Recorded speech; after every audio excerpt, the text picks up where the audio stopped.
Hello అందరికీ welcome to our channel Mona stories. ఈరోజు మన వ్లాగ్ వచ్చేసి చుక్కకూర ఎల్లుల్లిపాయ కారం ఎలా చేసుకునే విధానం నేను మీకు ఈ వీడియోలో మీకు చూపిస్తాను.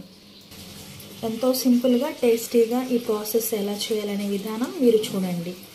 చుక్కకూర వెల్లుల్లిపాయ కారం కావాల్సిన పదార్థాలు: చుక్కకూర, ఎల్లుల్లిపాయ, కొంచెం కారం, జీలకర్ర, ఉల్లిపాయ, కరివేపాకు, కొత్తిమీర, పచ్చిమిరపకాయలు, ఒక ఎండుమిరపకాయ, అలాగే వెల్లుల్లిపాయలు.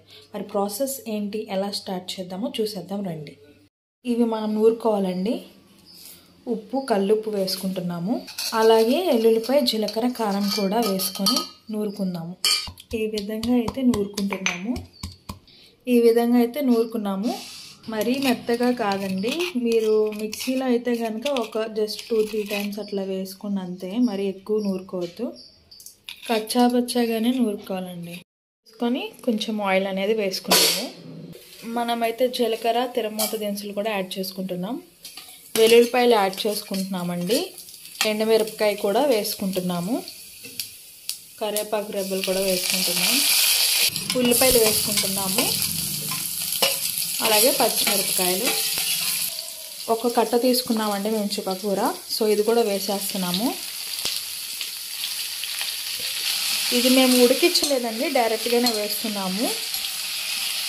చూస్తున్నారు కదా, లేత కాబట్టి వాటర్ కూడా ఏం పోయలేదు, అవే వాటర్ వస్తున్నాయి. చూస్తున్నారా మీరు అబ్జర్వ్ చేస్తే? నీళ్ళంతా కూడా ఎగిరిపోయి ఆయిల్కి పైకి తేలేంత వరకు మనం వేయించుకోవాలండి. ఈ విధంగా చూస్తున్నారు కదండి, ఆయిల్ అనేది పైకి తేలింది. సో మనం ఇప్పుడు కొంచెం పసుపు అనేది యాడ్ చేస్తున్నాము. సో కారం అనేది మనం నూరుకున్నాం కదండి, వేసుకుంటున్నాను. ఎందుకంటే నేను దీనిలోనే మనం కల్లుప్పు యాడ్ చేసుకున్నాం కాబట్టి ఉప్పు మనకి సరిపడింది అనేది నేను అనుకుంటున్నాను. మీరు యాడ్ చేయక్కర్లేదు. ఒకవేళ టేస్ట్ చూస్తే సరిపోకపోతే కొంచెం యాడ్ చేసుకోవచ్చు.